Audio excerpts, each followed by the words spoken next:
કૃષ્ણાય વાસુદેવાય હરે પરમાત્મને પ્રણત ક્લેશનાશાય ગોવિંદાય નમો નમઃ. હજારો પ્રશ્ન છે જિંદગીના, પણ જવાબ એક જ છે, થઈ જશે.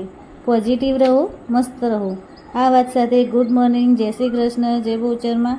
કેમ છો? આઈ હોપ તમે બધા જ મજામાં છો. અમે પણ મજામાં છીએ.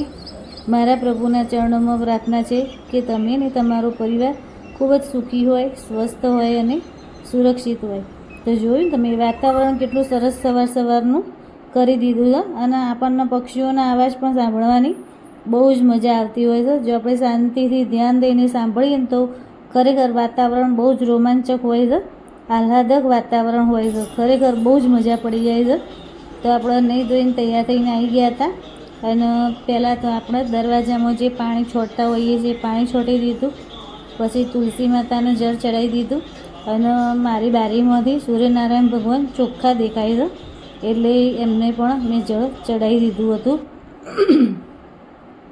અને એમને પ્રાર્થના પણ કરી હતી કે આપણો આખો દિવસ સરસ રહે, એના માટે પ્રાર્થના કરી હતી મેં.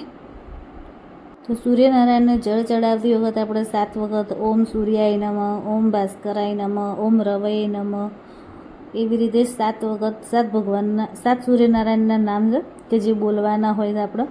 અને સૂર્યનારાયણને જળ ચડાવવાથી આપણી કારકિર્દી પણ ઉજ્જવળ થાય છે. અને સૂર્યનારાયણ ભગવાન એ જીવતા જાગતા દેવ છે. જેમ હનુમાનજી દાદા કહેવાય છે જીવતા જાગતા, એવી રીતે સૂર્યનારાયણ ભગવાન પણ જીવતા જાગતા દેવ છે. તો જો આપણે આવી ગયા હતા હવે પૂજા કરવા માટે ભગવાનની, તો ભગવાનને નવડાવી દીધા, અને મેં એમની સરસ સેવા પૂજાએ કરી દીધી હતી, અને દીવાબત્તીએ કરી દીધી હતી. તો દીવાબત્તી કરી લીધી હતી મેં, અને આનંદનો ગરબો કરી લીધો હતો મેં. આનંદનો ગરબો કર્યા પછી આપણે માતાજીની જે સ્તુતિ કરતા હોય આપણે સ્તુતિ કરી લેવાની. અને મેં મારું બધું એ પતાવી દીધું હતું, અને એટલામાં નેન્સીને 11રસની વાર્તા કહેવા માટે આવી ગઈ હતી. તો એણે 11રસની વાર્તા કીધી. અમે મોબાઈલમાં જોઈને જ વાર્તા કીધી હતી, કે ચોપડીમાં તેવી વાર્તા કોઈ હતી નહીં, એટલે મોબાઈલમાં જોઈને જ વાર્તા કરી હતી. અને પછી અમે 2 જણા આવી ગયા હતા ચા નાસ્તો કરવા માટે. તો નેન્સીને તો કંઈ નાસ્તો કરવાનો નહોતો, મારે જ ખાલી ચા નાસ્તો કરવાનો હતો. તો અમે 2 જણાએ ચા નાસ્તો સરસ કરી લીધો હતો. અને પછી મારો વારો આવ્યો તો વાસણ ઘસવા જવાનો.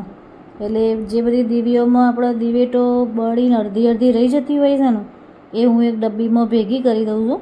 અને પછી થોડા દિવસની ભેગી થાય ને એટલે પછી એને એક કોડિયામાં સળગાવીને અંદર કપૂરને નાખીને આખા ઘરમાં આપણે ધૂપ કરી દેવાનો. અને પછી ટાઈમ થઈ ગયો તો આપણો રસોઈનો. તો રસોઈમાં બનાવવાનું તો આજે આપણે સૂકી ભાજીનું શાક. તો બટાકા લાવ્યા હતા, એટલે પહેલાં મેં ડાયરેક્ટ કુકરમાં લીધા, પણ પછી મને લાગ્યું કે બહુ માટીવાળા હતા, એટલે પછી પહેલાં તો મેં એને ડોલમાં ધોઈ દીધા. 2 વખત સરસ પાણીથી, ચોખ્ખા પાણીથી ધોઈ દીધા હતા બટાકા. અને પછી એના મોટા હતા ને એટલે 2 પીસ કરી દીધા હતા, એટલે કુકરમાં આવીએ રે, અને આપણે જેટલા બટાકાની જરૂર હોય એટલા અંદર સમાઈ જાય. પછી મેં એને ફરીથી પાછા 2 પાણીથી એને સરસ ધોઈ દીધા હતા બટાકાના. પછી એની અંદર મેં મીઠું નાખ્યું, અને થોડી હળદર નાખી હતી, અને જરૂર પૂરતું પાણી નાખ્યું હતું. અને પછી એને મિક્સ કરીને અને મેં કુકરને બંધ કરીને પછી ગેસ ઉપર ચડાવી દીધું હતું, કે જેથી કરીને આપણે 3 થી 4 સીટી વગાડવાની હતી. તો 3 થી 4 સીટી વાગી જાય એટલે પછી આપણે આગળ એની પ્રોસેસ કરીશું. તો જો 3 થી 4 સીટી વાગી ગઈ હતી, અને એટલામાં નેન્સીએ મને ગોળ સમારીને આપ્યો હતો. ગોળનો રવો હતો, એને સમારીને મૂકી દીધો હતો.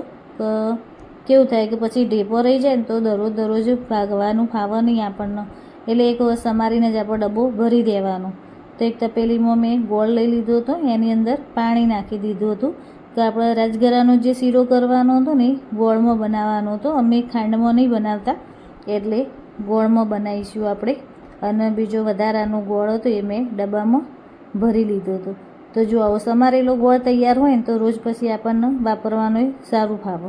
અને પછી મેં એક કઢાઈ મૂકી દીધી હતી શીરો બનાવવા માટે, અને એમાં જોઈતા પ્રમાણમાં ઘી લઈ લીધું હતું. અને પછી એની અંદર મેં જાડો લોટ નાખ્યો હતો, રાજગરાનો જે જાડો લોટ આવે ને શીરો કરવા માટેનો, એ લોટ લીધો હતો અને શેકાઈ જાય, થોડો લાલ કલર જેવો થઈ જાય પછી આપણે જે ગોળનું પાણી કરીને મૂક્યું હતું ગરમ, એ ગરણીથી ગાળીને લઈ લેવાનું. તો જુઓ સરસ આપણું લોટ એ શેકાઈ ગયો હતો અને અંદર પાણી આપણે રેડી દીધું હતું અને હવે એને ધીમા ગેસે આપણે સરસ સીજવા દઈશું શીરાને, એટલે એકદમ સરસ ઘી છૂટીને સરસ આપણો શીરો તૈયાર થઈ જશે. તો જુઓ ઘી ઉપર આવી ગયું છે ને, કેવો સરસ શીરો લસ તો શીરો તૈયાર થઈ ગયો છે. જોઈને જ આપણને ખાવાનું મન થઈ જાય એટલો મસ્ત શીરો બનાવી દીધો હતો. અને એની અંદર પછી છેલ્લે મેં ઇલાયચીનો પાવડર નાખ્યો હતો અને થોડું જાયફળ ઘસીને અંદર નાખ્યું હતું, પણ જે હું બતાવવાનું ભૂલી ગઈ હતી. અને બીજી બાજુ પછી મેં બીજું તોસરું મૂકી દીધું હતું, એની અંદર તેલ લીધું હતું, જીરાનો વઘાર કર્યો હતો. આજે હિંગને કશું અંદર નાખવાનું નહોતું એટલે સિંગ દાણા પછી નાખી દીધા થોડા ખાંડી, અને પછી એની અંદર લીલા મરચાંના ટુકડા ઝીણા ઝીણા કરીને નાખ્યા હતા અને મીઠો લીમડો નાખી દીધો હતો. પછી એની અંદર થોડી હળદર નાખી વઘારમાં અને થોડું લાલ મરચું લીધું, થોડું ધાણા જીરું નાખ્યું હતું. પછી એને સરસ આપણે મિક્સ કરી દઈશું.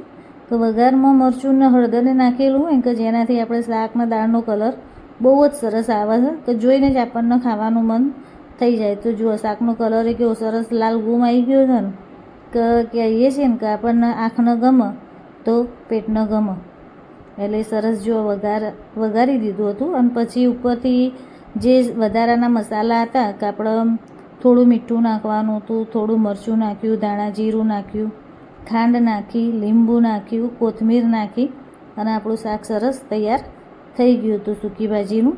હવે નેન્સીન માટે થોડા રાજગરાના લોટના થેપલાઈ બનાવવાના હતા, તો એના માટે એણે બટાકા છીણેલા લઈ લીધા હતા, એકદમ છીણી લીધા હતા બટાકાના બાફેલા. પછી એની અંદર એણે મીઠું, મરચું, ધાણા જીરું, ખાંડ અને દહીં અને થોડા તલ નાખ્યા હતા અને લીલા મરચાંના ટુકડા કરીને નાખ્યા હતા અને એને સરસ મિક્સ કરી દીધું હતું.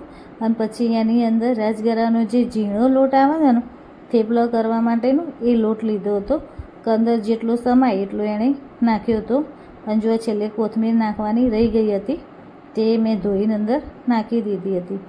તો થેપલો વણવામાં થોડું ધ્યાન રાખવું પડે છે, કારણ કે અંદર એક બટાકા હોય તો બાફેલા અને રાજગરાનો ઝીણો લોટ હોય, એટલે જો બહુ પ્રેસ કરીને આપણે વણવા જઈએ ને તો પછી થેપલા થોડા લોબા થઈ જાય, એટલે વણવામાં થોડું ધ્યાન રાખવું. અને ધીમા તાપે સરસ જુઓ થેપીને ચડવી દીધા હતા આપણે થેપલાને. જો કે સરસ બન્યા હતા ને, એકદમ પોચા રૂ જેવા બનતા હોય છે થેપલા. તો જો ભગવાનની થાળી આપણે ધરાઈ દીધી હતી કે જેની અંદર લીધું હતું શીરો, સૂકી ભાજીનું શાક અને જે થેપલા બનાવ્યા હતા ને એ. પછી અમે ત્રણેય જણા જમવા બેસી ગયા હતા. તો અમે ત્રણેય જણાએ જોડે બેસીને પહેલાં જમી લીધું. તો આજનો દિવસ અમારો તો ખૂબ જ સરસ રહ્યો હતો. તમારો કેવો રહ્યો એ ચોક્કસથી તમે એમને કોમેન્ટ કરીને કહેજો. તો મળીએ કોઈ નવા વિડીયોમાં, ત્યાં સુધી જય શ્રી કૃષ્ણ, જય ભોજનમાં. અને જો તમને મારો વિડીયો ગમ્યો હોય તો મારા વિડીયોને લાઇક કરજો, મારી ચેનલને સબસ્ક્રાઈબ કરવાનું બિલકુલ ના ભૂલતા, મારા વિડીયોને શેર કરજો.